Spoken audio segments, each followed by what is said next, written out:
सुनिएगा। कथा अच्छी लगी तो प्लीज़ लाइक शेयर सब्सक्राइब करिएगा। वैशाख महात्म्य के विषय में प्राचीन इतिहास भी कहा गया है, जिसमें ब्राह्मण का घने वन में तीनों प्रेतों के साथ संवाद हुआ था। धन शर्मा नामक ब्राह्मण निवास करता था। मध्य प्रदेश में एक धन शर्मा नामक ब्राह्मण निवास करता था। उसमें पाप का लेश मात्र भी नहीं था। एक दिन वह कुछ आदि के लिए वन में गया। उसने एक अद्भुत बात देखी।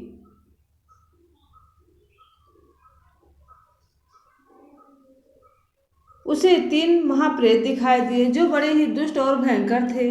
धन शर्मा उन्हें देखकर डर गया। उन प्रेतों के केस ऊपर को उठे हुए थे, लाल लाल आंखें, काले काले दांत और सूखा हुआ उनका पेट था। धन शर्मा ने पूछा, तुम लोग कौन हो? यह नरकी अवस्था में तुम्हें कैसे प्राप्त हुई? और भय से आतुर और दुखी हूँ। दया का पात्र हूँ, मेरी रक्षा करो। मैं भगवान विष्णु का दास हूँ। मेरी रक्षा करने से भगवान तुम लोगों का भी कल्याण करेंगे। भगवान विष्णु ब्राह्मणों को हितैषी हैं। मुझ पर दया करके वे तुम्हारे ऊपर संतुष्ट होंगे।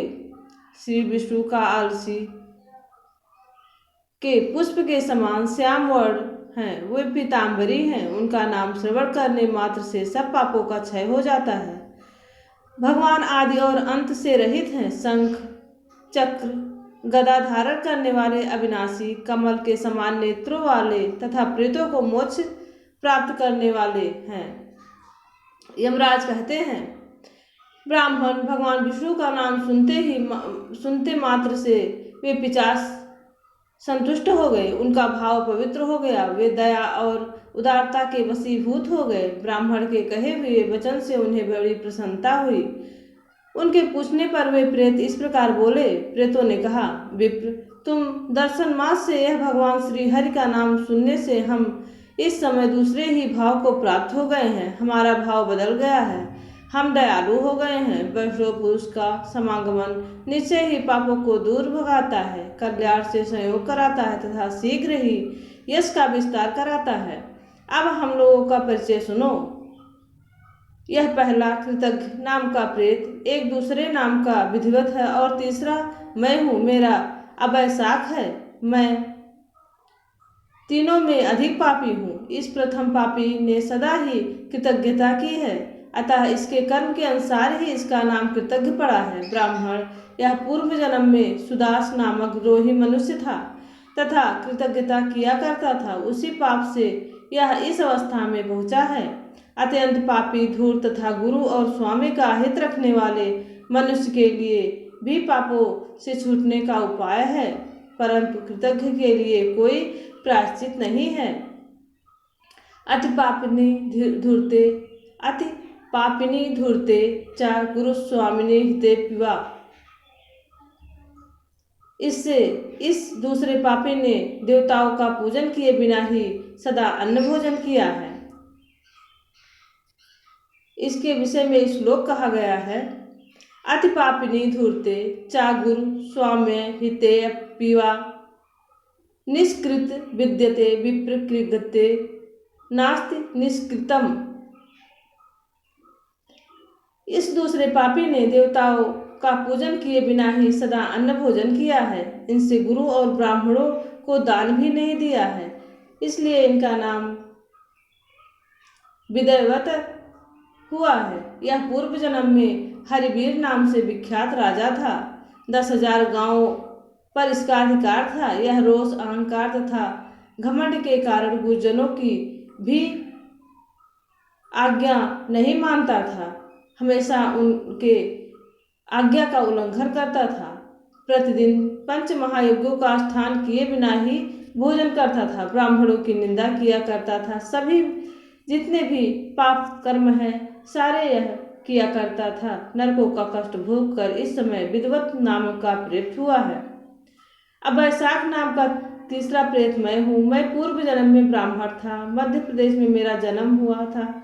मेरा नाम गौतम था और गोत्र भी गौतम ही था। मैं वासुर गांव में निवास करता था। मैं माध माधव मास में भगवान माधव की प्रसन्नता के उद्देश्य के लिए कभी स्नान नहीं किया, दान और हवन भी नहीं किया। विशेषता वैशाख मास से संबंध रखने वाला कोई भी कर्म नहीं किया। वैशाख में मधुसूदन का पूजन भी नहीं किया तथा विद्वान पुरुषों को दान आदि से संतुष्ट नहीं किया। वैशाख मास की किसी भी पूर्णिमा को जो पूर्ण फल देने वाली प्रदान करने वाली होती है, मैंने स्नान, दान, शुभ कर्म, पूजा, पुण्य कोई भी ऐसा कार्य नहीं किया, व्रत का पालन भी नहीं किया। इससे मेरा सारा वैदिक फल निष्फल हो गया। मैं अवैशाख नामक प्रेत होकर सब ओर विचरता हूँ। हम तीनों के प्रेत योनि में पड़ने का जो कारण है वह सब मैंने तुम्हें बता दिया है। अब तुम हम लोगों का पाप से उद्धार करो, क्योंकि तुम विप्र हो, महान हो, पुण्यात्मा, साधु, तीनों तीर्थों से भी बढ़कर है। वे शरण में आए हुए महान पापियों को भी नरक से तार देते हैं। जो मनुष्य सदा गंगा आदि में स्नान करता है तथा केवल साधु पुरुषों का संग रखता है, उसे साधु संग करने वाला पुरुष ही श्रेष्ठ है। इस विषय में श्लोक कहा गया है, गंगा दिशवर्थिथेश यो स्नात सर्वदा या करोति सतासंग तयो सत्संगो वरम। अतः तुम मेरा उद्धार करो। अथवा मेरा एक पुत्र है जो धन शर्मा नाम से विख्यात है। स्वामिन, तुम उसी के पास जाकर ये सारी बातें समझाओ। हमारे लिए इतना परिश्रम करो। जो दूसरों का कार्य उपस्थित होने पर उसके लिए उद्योग करता है, उसे उसका फल मिलता है। यह ज्ञान, दान और शुभ कर्मों से अधिक फल भागी होता है। यमराज कहते हैं, ब्राह्मण उस प्रेत का वचन सुनकर धन शर्मा को बड़ा दुख हुआ। उसने जान लिया कि ये मेरे पिता हैं जो नरक में पड़े हुए हैं। तब वह सर्वथा अपनी निंदा करते हुए बोला।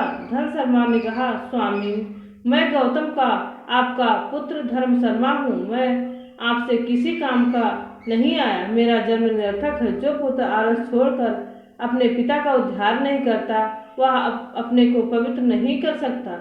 जो इस लोक में परलोक में सुख का संतान विस्तार कर सके, वही संतान या तन्मय माना गया है। इस लोक में धर्म की दृष्टि से पुरुष के दो ही गुरु हैं, पिता और माता। उनमें से पिता ही श्रेष्ठ है, क्योंकि सर्वत्र बीज की ही प्रधानता देखी जाती है। पिताजी, क्या करूं, कहाँ जाऊं, कैसे आपकी गति होगी? मैं धर्म का तत्व नहीं जानता, केवल आपकी आज्ञा का पालन करूंगा। प्रेत बोला, बेटा घर जाओ और यमुना में विधि पूर्वक स्नान करो। आज के 5वें दिन वैशाख की पूर्णिमा आने वाली है, जो सब प्रकार से उत्तम गति प्रदान करने वाली है तथा देवता और पितरों के पूजन के लिए उपयुक्त है।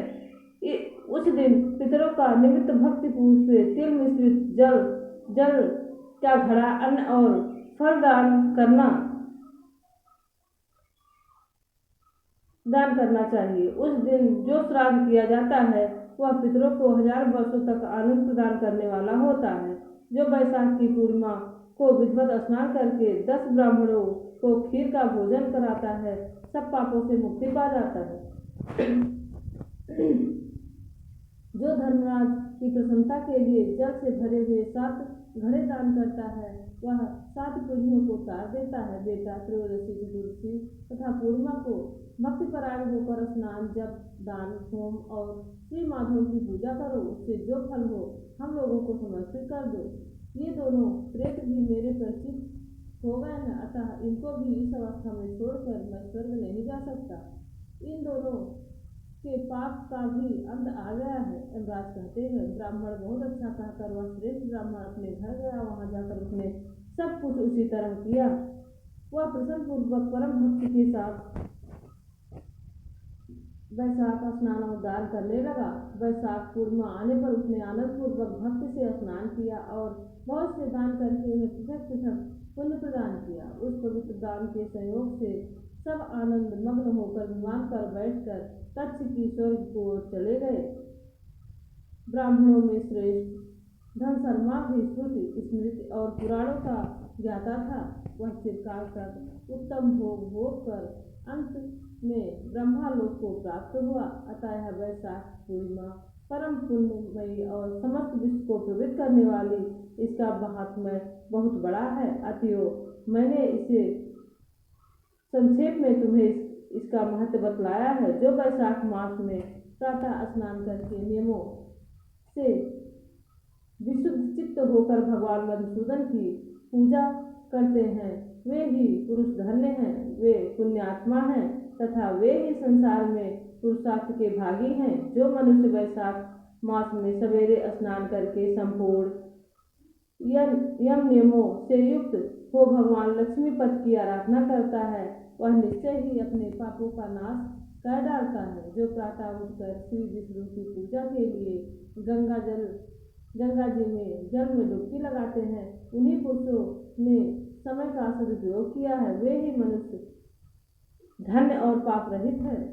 वैशाख मास में प्रातः नियमित होकर मनुष्य जब तीर्थ में स्नान करने के लिए पैर बढ़ाता है, उस समय श्री माधव के स्मरण और नाम कीर्तन से ही उसका एक पग अश्वमेध यज्ञ के समान पुण्य देने वाला होता है। श्री हरि के प्रियतम वैशाख मास में व्रत का यदि पालन किया जाए तो यह मेरु पर्वत के समान बड़े उग्र पापों को भी जलाकर भस्म कर डालता है।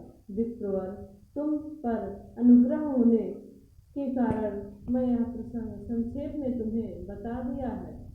जो मेरे कहे हुए इस इतिहास को भक्तिपूर्वक सुनेगा वह भी सब पापों से मुक्त हो जाएगा तथा उसे मेरे यमलोक में नहीं आना पड़ेगा।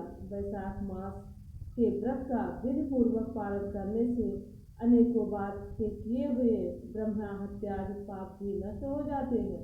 यह निश्चय बात है, वह पुरुष अपने 30 पीढ़ी पहले से पूर्वजों और 30 पीढ़ी बाद में संतानों को भी तार देता है, क्योंकि अनायास ही नाना प्रकार के कर्म करने वाले भगवान श्री हरि को वैशाख मास बहुत ही प्रिय है, अतः सब मासों में श्रेष्ठ है। अगर आपको ये महिमा वैशाख मास की महिमा और प्रेतों की कहानी अच्छी लगी हो तो प्लीज़ लाइक शेयर सब्सक्राइब करिएगा। कमेंट बॉक्स में भगवान श्री हरि विष्णु का नाम लिखना ना भूलिएगा। भगवान विष्णु की कृपा आप सब पर बनी रहे और वैशाख मास के महत्व का लाभ उठाएं। जय विष्णु भगवान।